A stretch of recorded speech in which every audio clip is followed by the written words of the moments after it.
দিকে তাকান, আমরা কোন অবস্থায় আছি, আমরা কিসের জন্য না খেয়ে না নিয়ে এই সামনে দিনের পর দিন রাত্রে পরে পয়সার উপরে রয়েছে, দেখেন আমাদের দিকে। চাকরি জাতীয়করণের এক দফা দাবি নিয়ে রাস্তায় অবস্থান করছেন গ্রাম পুলিশ সদস্যরা। দিনরাত 24 ঘন্টা দায়িত্ব পালন করেও ন্যায্য অধিকার থেকে বঞ্চিত হন বলে অভিযোগ করেন গ্রাম পুলিশের আন্দোলনকারী সদস্যরা। তাই দাবি আদায় করতেই এবার রাজপথে আছেন বলে জানান। আমাদের একটাই দাবি জাতীয়করণ। গাড়ি আটকে না আটকে তো হবে না, কিন্তু আমাদের কোনো কষ্ট কিছু বুঝতেইছে না। রবিবার 18 আগস্ট জাতীয় প্রেস ক্লাবের সামনে থেকে সকাল থেকে সড়ক অবরোধ করে বিক্ষোভ মিছিল করেছেন গ্রাম পুলিশের সদস্যরা। বিকাল 5টা পর্যন্ত তারা অবস্থান করেন সেখানে। এতে রাস্তায় যানজটের সৃষ্টি হয়।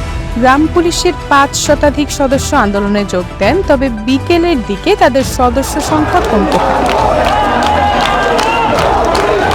বিক্ষোভ মিছিলে তারা চাকরি জাতীয়করণের দাবিতে বিভিন্ন স্লোগান দিতে থাকেন। এ সময় আন্দোলনরত গ্রাম পুলিশের সদস্যরা বলেন, আমাদের দাবি একটাই, সেটি হলো আমাদের চাকরি জাতীয়করণ করতে হবে। জাতীয়করণ না করা হলে আমরা রাজপথ ছাড়ব না।